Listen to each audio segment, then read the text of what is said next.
A woman was shot and killed just minutes after posting about the domestic violence she was facing. Family members say 34-year-old Mariah Samuels lost her life this weekend to that violence. John Lauritsen spoke with Samuels' loved ones. Nothing bad I could ever say about her.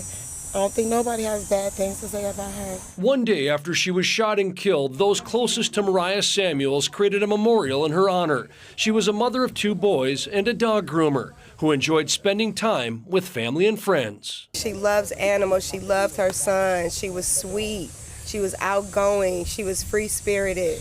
We loved each other. She's my everything. Just before 8 o'clock Sunday morning, Minneapolis police found her shot here in North Minneapolis, just feet from her own front door. Samuel's family members believe her ex-boyfriend is responsible for her death. They say she had a restraining order out against him. We both making police reports, calling the police for the last 2 weeks. Less than an hour before she was killed, Samuels wrote on her Facebook page that her ex-boyfriend had threatened her family, damaged her car, and she posted a video that she says shows him hitting her several times. Samuels' family says she had dated the man for a few months before she broke up with him. He stalked and he searched and he looked and he's been around the block watching, and he got her. Now, family members are planning Mariah Samuels' funeral just weeks after her 34th birthday. To the world, take domestic violence seriously. Mm-hmm.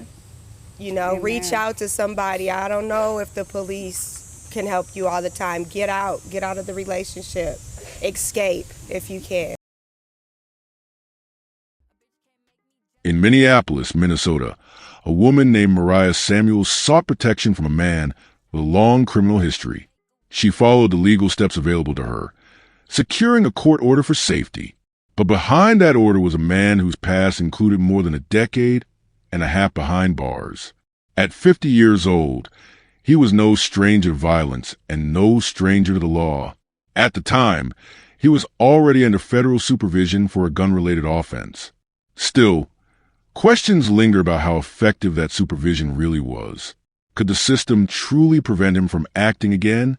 Could a single court document stop someone who had already shown disregard for the law? The case forces us to look closely at the thin line between protection on paper and protection in reality. What happens when the person on the other side of that order has nothing to lose? What happens when warning signs are missed or ignored? Mariah's decision to seek help highlights a common path many take when threatened. But the events that follow would expose critical weaknesses in the very system designed to safeguard lives. This is not just a story about one woman and one man. It is a story about the limits of the law, the reach of supervision, and the question of whether true safety can ever be guaranteed when a determined threat remains at large. What unfolded outside her home would raise serious questions. Can court orders truly protect those in danger? Can federal supervision prevent repeat offenders from striking again? And most importantly, what happens when the system fails to intervene in time? If you enjoy real crime stories that uncover the truth, don't forget to subscribe. Your support helps us share real cases, spread awareness, and give a voice to those who can't speak for themselves. Before we begin, let us know in the comments where you're watching from and what are your thoughts as the story unfolds. Welcome to True Crime Uncovered, where we examine the cases that shake communities and expose what happens behind closed doors. Real stories, real people, real impact. Subscribe now and turn on notifications. You won't want to miss what's coming next. Mariah Samuels was a woman who lived in Minneapolis, Minnesota. At the time of her death, she was a mother who balanced her family responsibilities with her role in the community. She had children who depended on her, and her life was structured around her home, her family, and the work she did to support them. Those who knew her describe her as someone consistent in her routines, the type of person who created stability both for herself and those around her. Before threats became part of her life, Mariah's world looked ordinary. She maintained a daily schedule that revolved around caring for her children, attending to household responsibilities, and being present in her neighborhood. Like many mothers, her focus was on keeping a safe environment for her family. Yet, beneath that routine, a different story was unfolding, one where safety was being challenged by someone from her past. Mariah felt the need for protection because of her relationship and history with a man who would later become her killer. This was not a sudden danger. It developed over time. She had reasons to believe that his presence in her life represented a threat, and her decision to seek a court order for protection was a result of repeated concerns. The pattern of fear was built on real experiences. He had resurfaced in ways that reminded her of the risks he posed. In her effort to protect herself, Mariah turned to the legal system, following the official path designed for people facing ongoing danger. What would you do if someone dangerous from your past kept resurfacing in your life? The man at the center of this case was 50 years old, with a criminal history that stretched back years. His record included spending 15 years in prison, time served for serious crimes that highlighted a disregard for both law and safety. The details of his past convictions showed a man familiar with violence and unwilling to change his behavior even after long incarceration. At the time of Mariah's murder, he was under federal supervision for illegal possession of a firearm. This meant that while technically free, he was still being monitored by the justice system. Federal supervision is supposed to serve as a safeguard, ensuring that release offenders comply with strict conditions. Yet in his case, the supervision did not prevent him from gaining access to another gun. His behavioral patterns showed a man who operated outside of the rules meant to restrain him. He had a history of violence, a willingness to ignore legal restrictions, and a background that suggested he was unlikely to follow conditions placed on him.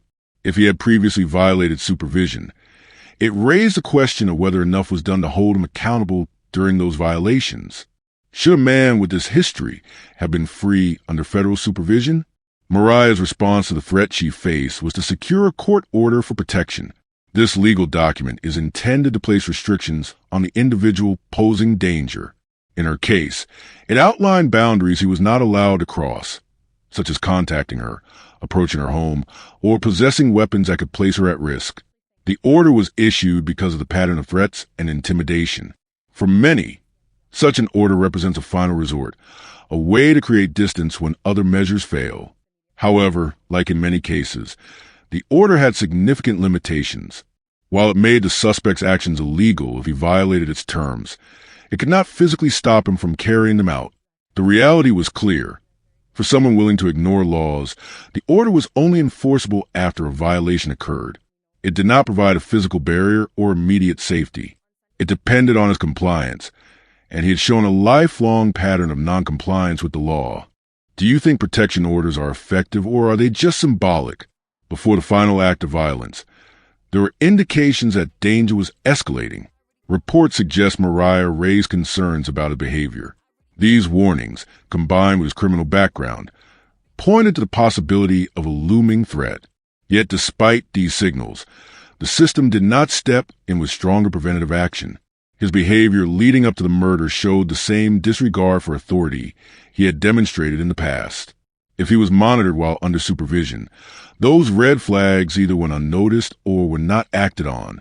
Each ignored sign brought him closer to carrying out the violence Mariah feared. The escalation of threats raises a critical question.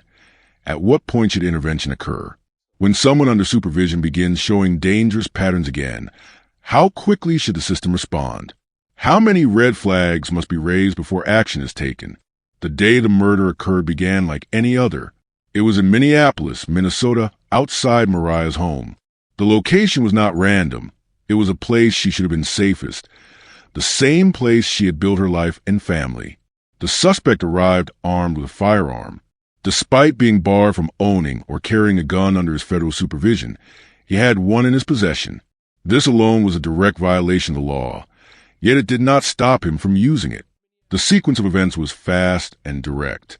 He confronted Mariah in front of her home. With no hesitation, he used a firearm to execute her. It happened quickly, leaving little room for response from anyone nearby.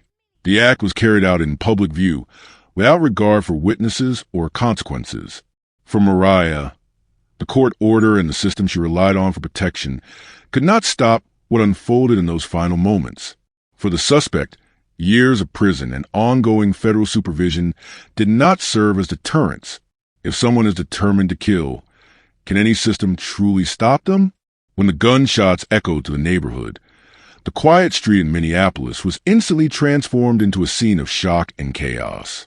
Neighbors stepped outside their homes, some in disbelief, others frantically calling 911. A few bystanders witnessed the act unfold directly, describing how fast the confrontation escalated and ended. Families in nearby houses rushed to shield children from the scene, while others tried to piece together what had just happened. Police officers arrived within minutes. Their first priority was securing the area and assessing the situation. Mariah Samuels was found critically injured in front of her home. Despite immediate efforts, her life could not be saved. Officers quickly began questioning witnesses and marking the scene for evidence. Detectives and crime scene investigators followed protocol, collecting shell casings, documenting the trajectory of the shots, and searching for surveillance cameras in the area that might have captured the events. Personal belongings left at the scene were bagged as evidence. The suspect was already in custody, but the evidence collected would later support the timeline of what happened. What would you do if you witnessed such a crime in your neighborhood? Would you step in, or would you remain at a distance and let authorities handle it? Once in police custody, the suspect's actions took an unexpected turn. Without hesitation, he confessed to the shooting. There was no attempt to deny involvement, no carefully constructed alibi, no hesitation in explaining that he was the one who pulled the trigger. Investigators later revealed that the details of his confession were striking. He described the act plainly, leaving no doubt about his role. His words revealed a mindset unmoved by fear of consequence, and investigators noted the absence of remorse. Instead, his statement seemed almost matter-of-fact, as though carrying out the act had been inevitable. This lack of hesitation gave prosecutors a direct path to pursue charges. Still, his confession raised troubling questions. What drove him to openly admit guilt without any attempt to defend himself? Did he believe he had nothing left to lose? Or was the act itself his final statement against the restrictions placed on him by law and by supervision? Why would someone openly admit to such a brutal act? Was it confidence in the crime, or simply a disregard for the outcome? Although the confession was crucial, the investigation continued methodically. Police worked to reconstruct the sequence of events leading to the shooting. Witness testimonies were compared against the suspect's own words to establish accuracy. The evidence gathered at the scene, ballistics, shell casings, and camera footage, was used to confirm the confession and strengthen the case for prosecution. Prosecutors also examined the suspect's criminal history. His background revealed a lengthy prison record, spanning 15 years. At the time of the shooting, he was on federal supervision for a prior gun possession offense. The supervision was supposed to restrict his access to firearms and limit his ability to reoffend.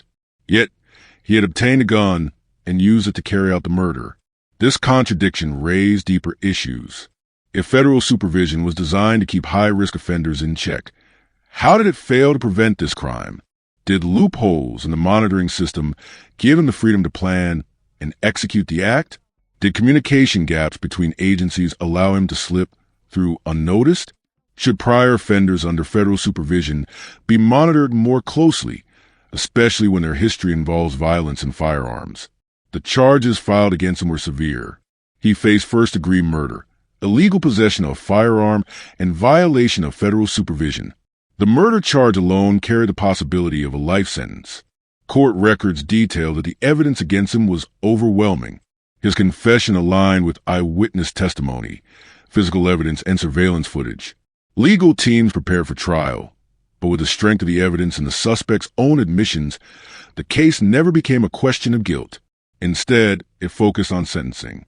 Ultimately, he received a sentence that reflected the gravity of his actions, life imprisonment. This ensured he would never again pose a threat outside prison walls. But for many, the sentencing came too late to address the larger question: why was Mariah left vulnerable in the first place? Is justice enough after such a failure of prevention? Or does true justice require changes that stop these crimes before they happen? The case shined a light on multiple failures in the justice system. The first was the effectiveness of court orders for protection. These documents are designed to create legal boundaries, but they rely entirely on enforcement after violation occurs. In situations where the offender has a history of violence, the protective order alone often provides little real safety. The second failure was within federal supervision. Despite being under strict conditions, the suspect was still able to access a firearm and commit murder. This raised questions about how offenders are monitored, how often compliance is checked, and whether resources are sufficient to prevent repeat offenses. The broader issue revealed by this case is whether systems built to prevent violence are effective when dealing with offenders determined to act. It showed that paperwork and supervision alone may not be enough to protect someone facing a persistent threat. What changes do you think the justice system should make to prevent cases like this? Should monitoring be stricter, or should new approaches be developed for high-risk offenders? The impact of Mariah's murder extended beyond her immediate family.